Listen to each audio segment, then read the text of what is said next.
Natatawa agad.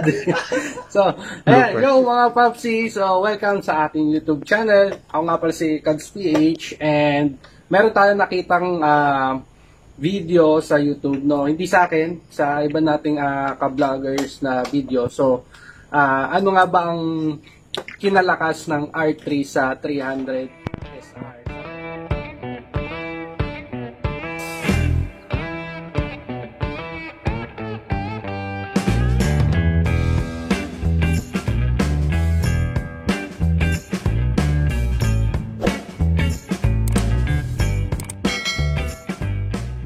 So, meron tayo ditong mga comments na babasahin, no? So, hindi ko na din babanggitin kung sino yung vloggers na to, siya kung sino man yung dalawang nagtatalo dito sa comment section. Okay, so, ito yung unang sabi kung bakit mas malakas si R3 versus 300 SR.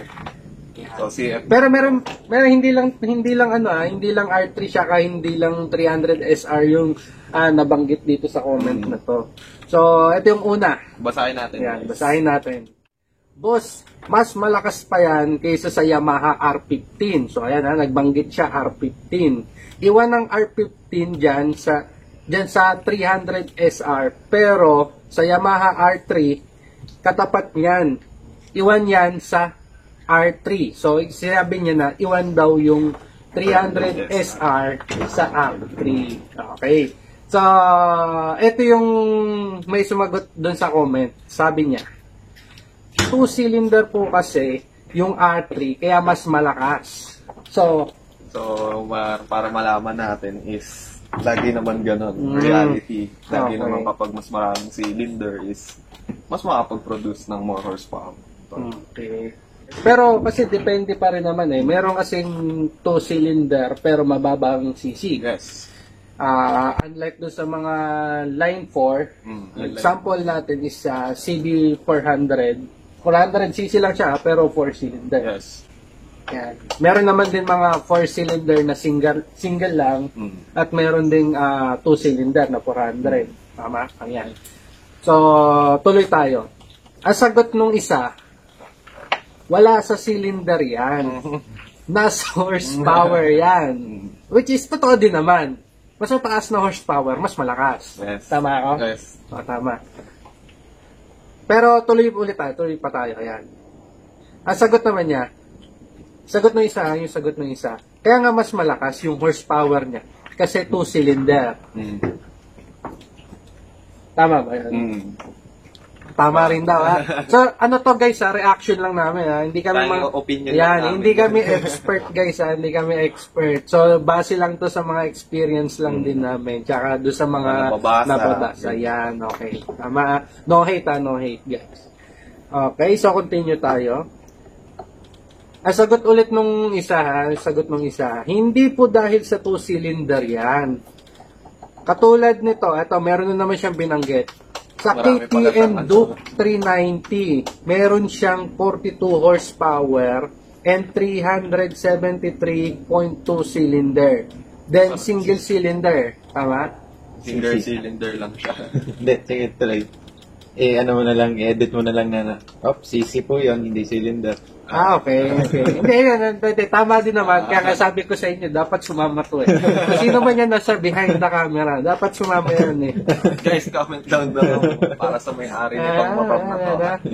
Okay. Then, single cylinder, mas malakas ang KTM Duke 390 kaysa sa Yamaha R3 na 2-cylinder.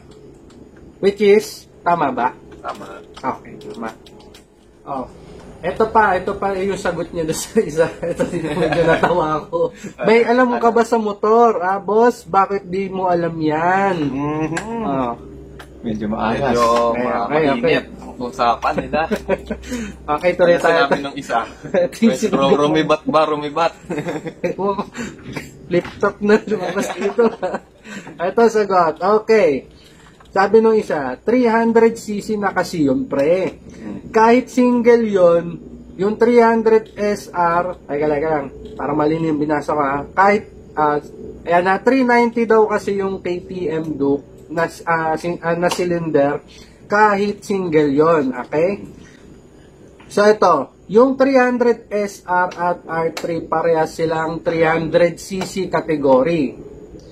Sa cylinder count sila nagkatalo kaya mas malakas ang R3. Ang sagot ng isa ha. Tapos yung Duke naman kahit single na 390 kahit single 390cc naman kaya mas malakas siya sa 2-cylinder na R3. So ibig sabihin 2-cylinder ang R3 pero nasa 20cc. 320 something siya, no? 320 something cc lang naman siya.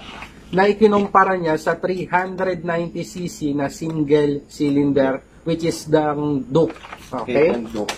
290. Okay, tuloy tayo. Ayan, na. Masyado malayo na yung kinumpara niya eh. 320 versus 390. So, sagot ng isa dito, ito yung isa sumagot, medyo mahaba nga yung usapan nila eh. Sabi niya dito, wala naman ako magagawa kung yan yung paniniwala mo. Sige, mag KTM Duke 390 ka, mag CB 400 ako. Yan, ito dumadami na guys yung dumadami na yung mga motor dito. Marami nang involved eh. No? Oo. Kanina R3 lang, siya ka 300 SR. Ngayon dami na. Meron ng Duke, meron pang CB 400. Yan na, dumadami sila. KTM, sige mag KTM Duke 390 ka, mag CB 400 ako, ewan ko kung wala pa rin sa cylinder count yan. Yang HP na sinasabi mo, which is horsepower. So, ayun na, 390 siya ako 400 na pinag-uusapan, lumalayo na. Baka mamaya mga 1,000 cc na to. Pero grabe pa rin. Ito yung sagot nung isa. Ayan. 321cc ang R3, 373.2 ang Duke 390. Paano naging 390 yun? Ano yun? Ganun talaga. 373 lang pala. Ganun talaga ang trip ng KTM. Yan. Pero pwede siya sa expressway. Yan. Yung pa isa doon eh. Napakagaling eh. 373cc ha. Pero ang model niya is 390 tapos express legal ha. Ang pinapalabas daw niya, ang pinapalabas ko dito boss is meron din single cylinder na mas malakas, hindi dahil merong 2-cylinder, mas malakas na yan. So which is tama rin naman, na meron talaga ng mga single cylinder na mas malakas kaysa doon sa mga maraming cylinder. Like, ayun na example, tawag dun, yung R3 and 390, kung tutusin din naman din magkalayo yung 320cc sa 373. Halos 50cc lang naman yung pagitan nila, pero kung mag-produce ng horsepower is medyo similar. Pero dahil single cylinder siya, capable pa rin siya mag-produce ng twin cylinder na binibigay ng R3. So, ganun pa rin. So, yun. So, which is tama din na meron mga single cylinder na mas malakas talaga, no? Okay, so tuloy tayo. Ito yung rebat nung isa ha. Ay, hindi pa pala. Siya pala ulit yung nag-reply. Sino yung ating kapapsi? Yung si hindi ko babanggitin yung pangalan guys ha. Kasi nga sinasabi nga niya daw na merong mga single cylinder na mas malakas kaysa doon sa mga 2-cylinder. By the way, medyo maangas din yung sagot kasi talaga nito. Kanina sinasabi, wala ka bang alam? Wala ka bang alam sa motor? Yun yung sabi niya kanina. Tapos ito, meron na naman siyang dinuktong na angas ng sagot. By the way, meron daw siyang KTM RC200. So, another motor. Ilan na ito? Pang 5 motor na ito. Lima na. Motor na ito. Anong meron sa RC200 niya? So, alam ko kung ano ang pakiramdam na mas malakas ang CC kahit single cylinder. Okay, boss? Single ba ang RC200? Lahat ng lower sa 690, single cylinder. Okay. So, tama. Yung RC200 is single cylinder, guys. Okay, tuloy tayo. Ito yung rebat mong isa. Ang comparison is R3 at 300 SR. So parang ang point niya dito, kasi parang lumalayo na no? So, sabi niya, R3 at 300 SR daw ang pinagkukumpara. So, meron talaga lower CC na mas mataas ang HP. Like, CX250. Wala sinabi ang R3. Baka naguguluhan ka lang kasi dami mo ng motor na ipinasok.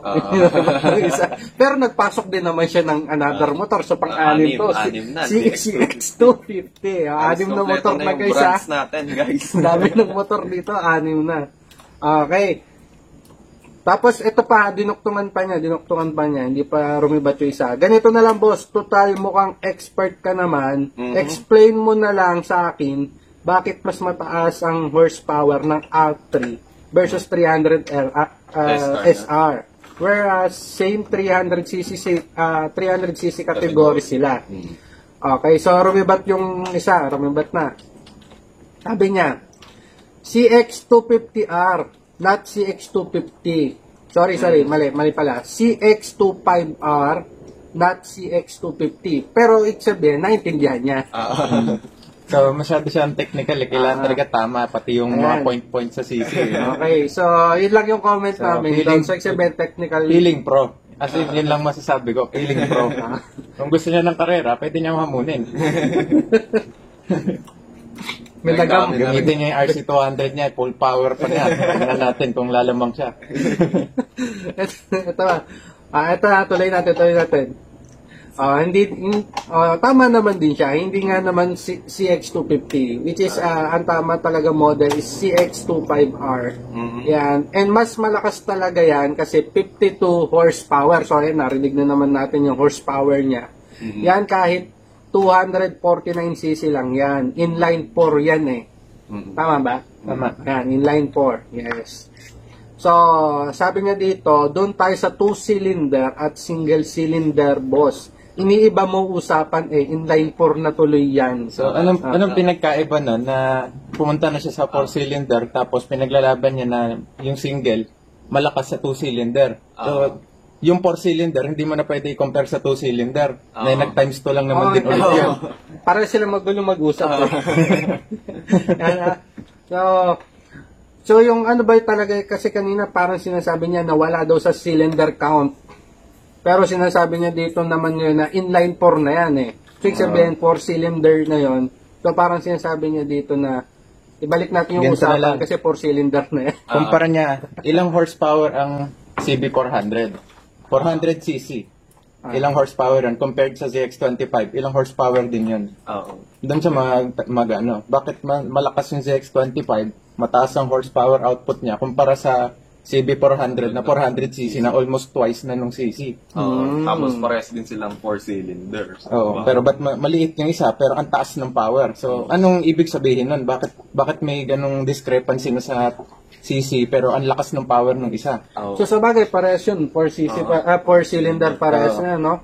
Pero, ang pagkakaiba nito is 250 yung isa versus 400. Versus 400. Pero parehas 4-cylinder. So, anong nangyari dito? Parang yung sukat ng cylinder yung pinagkaiba nila. Okay, tuloy tayo. So, ayun na, pinapabalik niya. Ayaw na niya doon sa inline 4. Yan. Okay, so, ang rebat nung isa, rumebat guys, rumebat yung isa. Kaya nga po, sabi niya dito, explain niyo po bakit mas malakas yung horsepower ni R3 versus 300 SR. Ayun yung sabi ng isa. Tapos, rumibat yung isa, ang sagot niya kung bakit mas malakas ang R3 versus 300 SR. Sabi niya, simple. No, simple lang daw. Bakit? Natin yung pro. Pro siya, pro. Simple lang. Gano'n ba kasimple yung simple lang daw. Simple kasi 42 horsepower ang R3. And yung 300 SR is 28 horsepower. Mas malakas din ang torque ng R3 kaysa sa 300 SR. Napakasimple, boss. Anong point nun? Ngayon, ang point talaga doon, bakit nag-produce ng ganong kalaking horsepower yung 2-cylinder? Yun talaga dapat, hindi dahil lang automatic na R3, ganun na agad yung horsepower, kaya lamang na agad. Bakit?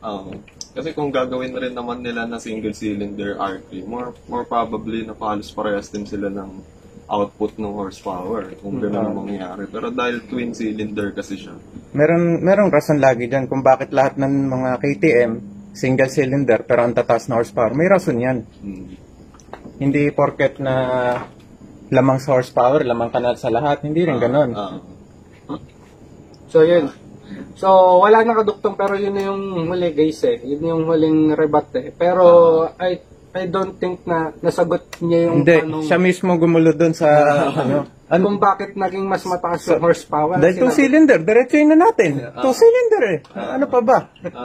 Yun lang din ang pupuntahan nun. Ayaw niya kasi nga pumayag ata na dahil 2-cylinder yung R3 kaya mas malakas. Pero ang lagi niya lang sinasabi kasi na mas mataas yung horsepower ni R3 versus 300 SR. Pero what is the cause nga kung bakit mas mataas yung horsepower ni R3? Kasi kanina rin naman, sinabi niya rin naman na dahil Dahil 400cc na yung CB400. Yung sinabi niya kasi na inline 4 na kasi. So, ibang... Siya rin yung nagpapagulo talaga ng mismong statement niya.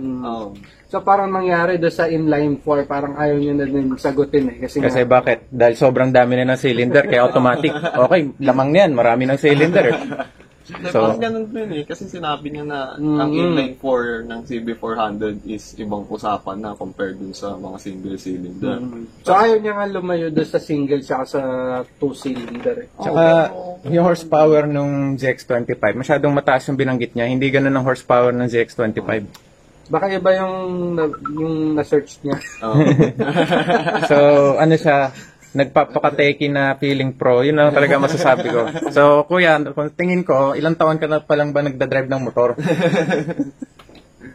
Okay, so kung gusto niyo makita kung sino yung nasa behind the camera, comment down below. Saka, ano ba talaga sa tingin niyo? Bakit nga ba mas malakas ang R3 kaysa sa 300 SR? So, yan na. Comment nyo lang na i-comment kung ano man gusto niyo sabihin. So, no hate guys, ha? Right? So, Ako may hate. May inis ako. Feeling pro. Okay. So, yan. Guys, so, kung hindi pa kayo nakasubscribe sa aking YouTube channel, so, click the subscribe button and click nyo na rin ang tiny bell dyan, para lagi kayo updated sa ating mga susunod na ilalabas na mga videos. So, peace out, guys. Joshua, kung sino may nasa likod, comment nyo na magpakita siya sa susunod. Kahit 1,000 lang na comment, pwede na. Lalabas ako. Ayan. Hamunin niyo ako kung gusto niyo. Bye, guys. Comment down below, guys. Bye!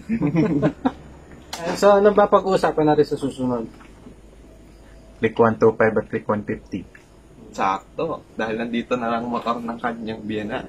Ito, 150. Click 150. At nandun ang aking click 125. So, yan. Sa susunod, lalabas natin yung dalawa para makita nyo rin yung itsura.